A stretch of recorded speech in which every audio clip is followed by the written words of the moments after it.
have shit to do, you know. But thank you for coming. All of your proceeds for drinking go to our senior gift, which I wish was to get us, you know, better things in here, but it's to get us a patio. So, I want to welcome to the stage. She may or may not be Shaquille O'Neal's daughter. I don't know. She's definitely my other half. Carly Rowe. Thanks, Sky Girl. Come on now, I need a little bit more energy from you guys. God damn. Y'all need to raise money for higher siblings. I'm too tall for this. Damn. Y'all must got a bunch of short people at this college. What's going on? Is it Chatham? Chatham? Chatham? How do you say your university? Chatham? Well, I want to say congratulations to you guys. I heard that you guys just recently got penis added to your congratulations. And I want to say welcome back to all the temporary lesbians who who had to switch over during the penis shortage. Welcome back. Welcome back. So, I have huge feet. Now, I don't know if you guys are familiar with the phrase, you know what they say about guys with huge feet? Probably not, since you guys haven't had penis in here. You guys will just find out. You're like, oh, now I know what it means. Well, have you ever heard of what they say about girls with big feet? Nothing. You know what they say about fat girls with big feet? Nothing. You know what they say about fat girls with big feet, low self-esteem? Hi, Carly. I'm just kidding. I don't got low self-esteem. I got high everything. I got high confidence, high cholesterol, high blood pressure. I get high.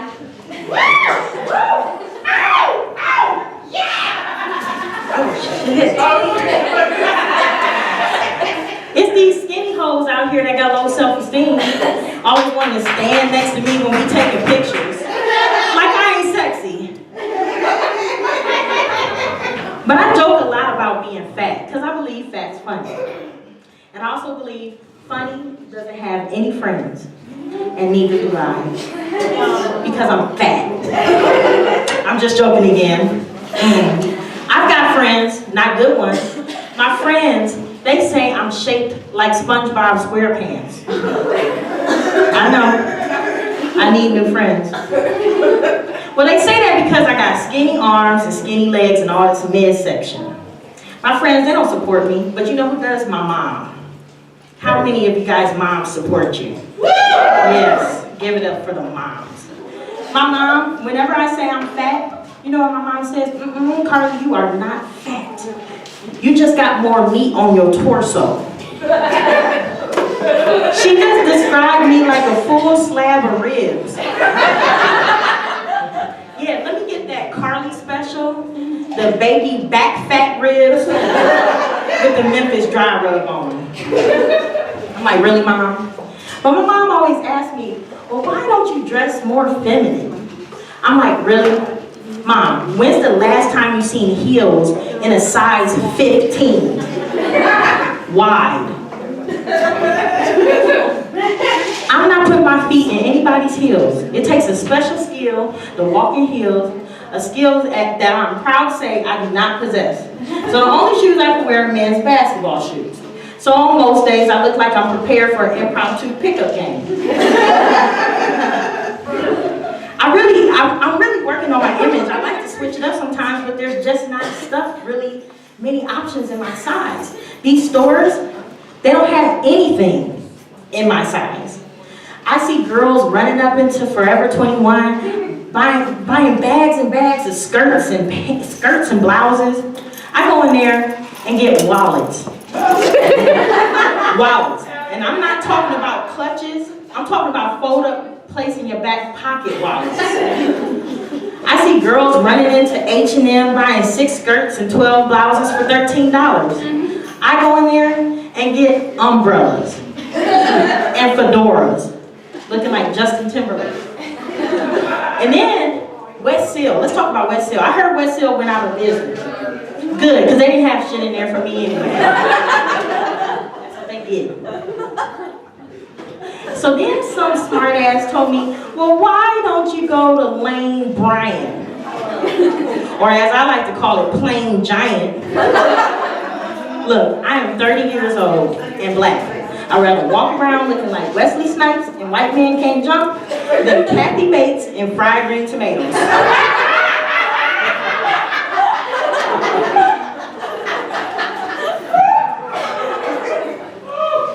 So I did some research on you guys before I came here. You guys are a very diverse campus. I went to your student orgs page. That's where you're hiding all the black people, huh? Oh yeah. Oh yeah, it was a lot of them on there. I was like, all right, yes. But I looked at you guys. I went to college. I went to Ohio State. Shout out to Ohio State. They just won the Ohio State. I got a whole shit ton of loans. And hopefully you guys don't know anybody that works for the bank because they are looking for me right now. That's why I'm doing something in the basement. I don't want them to find me. So I looked up the student orgs. I was like, which one would I fit in the most? Yeah, I found a couple. The obvious one, the ukulele club. I don't know if that's the sound. I don't know.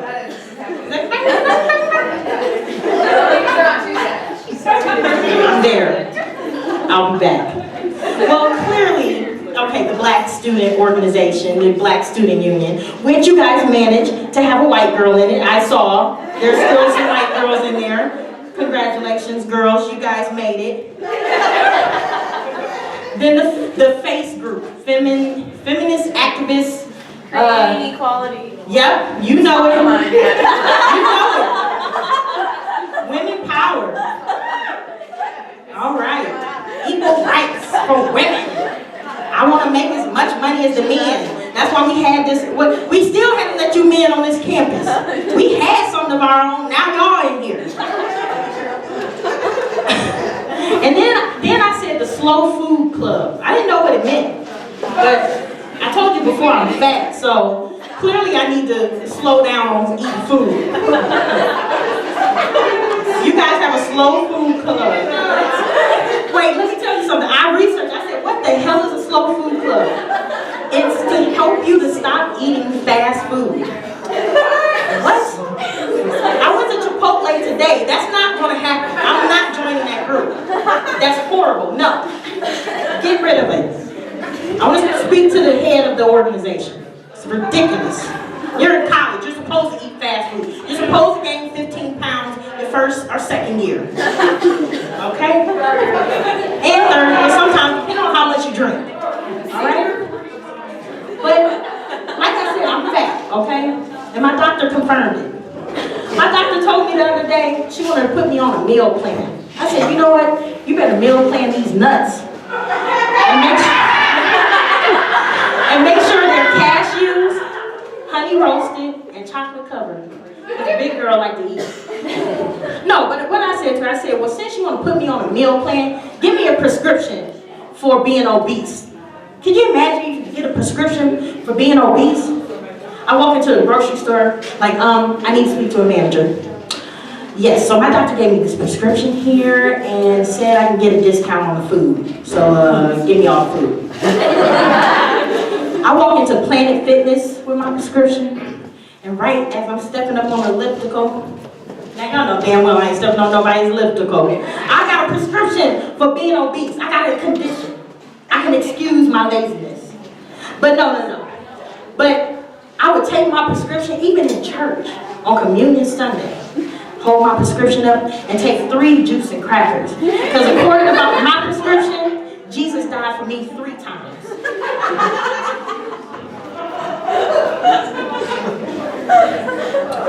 So I dress like this. And every single time I go to a public restroom, the same thing happens to me. You probably guessed it. Some asshole janitor asked me to change the light bulb because he forgot his step stool. Every damn time. So this last time I just did. So as I'm changing the light bulb, he goes, "Man, I am so lucky you walked into the women's bathroom, bro." I'm like, "For real? I'm a girl." He's like, "Oh, my bad. I thought I saw a titty, but I didn't know if that was just your shirt bulging as you raised your arm." Man, my feelings were so hurt. But I know it's because I don't got a good bra on. My titties hang low. Like, every morning when I get dressed, I sing this song. "Oh, your titties hang low." So, I need one of those good push-up bras. I'm talking about one that can raise my titties up to my damn neck. Give me a turtleneck of titties. So I tried to go into Victoria's Secret for a bra. No. Or no. I need Victoria to tell me the secret place I can go to where they got bras for big titty women. I walked into Victoria's Secret, and before I can even get to the back of the store, the girl puts her hand up and shoos me away. Damn. So this one time I actually snuck in. And as I'm walking to the back, the girl's holding the tape out. She said, "Look, we only got tape this big. You need to take your big ass to Lane Bryant." And y'all know how I feel about Plain Giant. But there's actually one club here that I know I would fit in with. It's your pre-physical therapy club. Because I actually work in physical therapy. I did something with my life, I guess. I'm up here telling jokes in the basement, I don't know. But I realized the other day, I would like my job a whole lot better if I didn't have to work with patients. But somebody told me I can't get out of that. So, but this is the thing, I work in a hospital. And it's not that the patients are crazy, but the patients are crazy. So the patients, we have patients come in with stuff that we can't even treat. I got a patient, his name's Willie Johnson, Mr. Willie Johnson. He comes in every other week complaining about stomach pains. What the hell am I gonna do about stomach pains? But then I found out the real reason why he likes to come in, because he likes to walk around the hospital floors with his gown on backwards, open in the front, showing his business, talking about jangle-ang-lang. I'm like, "Mr. Johnson, please put your Johnson away." So here's one of my favorite stories that happened in the hospital. It happened a couple months ago. So I had a patient come in who was complaining, she had a stroke, or I thought she had a stroke. So I walk into her room, I'm like, "Hi ma'am, my name's Carly, I'm gonna get you up, let's move." In walks the doctor. The doctor says, "Ma'am, all your test results came back negative for stroke. However, you tested positive for marijuana." Now she's looking at me for a better medical translation of what he just told her. And I'm like, "Yeah, homie, he just said you're high." She's like, Anyway, but I should have known that she was high because all of her symptoms were symptoms of someone who was high. You had extreme dehydration, cotton mouth. You had drowsiness, weed nap, and then sudden onset of hunger, munchies. So high lady begging and pleading like, no, I don't smoke weed. Somebody must have drugged me. Where was I at? Oh, the bridal shower. She said, "Let me call my cousin." She calls her cousin. "Hey girl, was there anything strange in the food at the bridal shower?" "What? The cookies? Girl, wait, tell me." Click.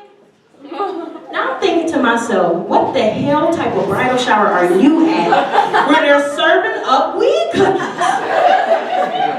I don't know about y'all, but the bridal showers I've been to, I'm having spinach artichoke dip, buffalo chicken dip, mimosas, cucumber sandwiches. Who the hell was catering their bridal shower? Snoop Dogg? They got Doritos, fried bologna sandwiches, and gin and juice on ice to keep it classy. So at this point, I'm just ready to be out of this room. So in walks the nurse. And she's like, well, ma'am, we're gonna let you go home because we can't run the last test on you. Well, we need to put the electrodes on your head. Well, why can't you? They couldn't run the last test on her because her weave was too thick. Now, ladies, I know. So you out here looking good for your man, or the three that are in here, and you leave here, you get into a car accident, and you get rushed to the hospital because you're in a coma, and you're telling me you can't get life-saving tests ran on you because your weave, your 16 inches of Malaysian yaki is too thick. Hawaiian silky. Okay? Those are all different brands of hair. So, just in case you didn't know, they come in bags too. So I'm thinking to myself, well, what would happen if that really happened? I mean, this is a true story, but what if what would we have done if we really needed to do this test on her? We would have had to shave her head, shave it bald. She would have woke up from the coma looking like Michael Jordan, wondering what happened to her hair. The doctor comes in the room like, ma'am, we saved your life, however, we couldn't save your weave. Wake up, your hair's in a Ziploc bag. It's ridiculous. But how many of you guys are out drinking tonight, having a good time? You guys like to party, right? Have a good time. You guys out here meeting people. I see you guys are coupled up. You guys, how long have you been dating? Almost 5 months. 5 months? When did you come here? When did you come to the college? 5 months ago? He doesn't even go here. She smuggled him in. She smuggled him in. Well, I just started dating recently. And I thank God I didn't meet my boo online. I met my boo in a club. Yeah! Which is probably one step above online dating. Think about it. You're out having a good time, partying, and you probably then had a couple of drinks, so your vision's kind of blurry. And women, we put on just enough makeup to cover up our ugly. Guys, they throw on a hat to cover up their LeBron James hairline. I'm from Cleveland, so I know. And then you're texting this person, you're all in love in a week, you go out. And then you're sitting across the table from a person you're positive you've never met before. Trying to figure out how you got catfished in real life.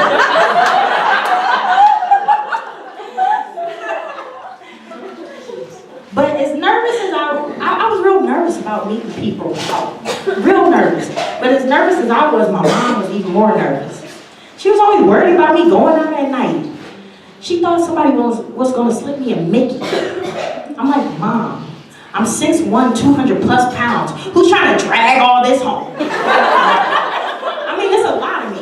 It's going to take a Mickey and a Minnie to get me home. But hey, I'm willing to take that risk if somebody slips something in one of my drinks when I go get it tonight. All right, hey, that's my time, everybody.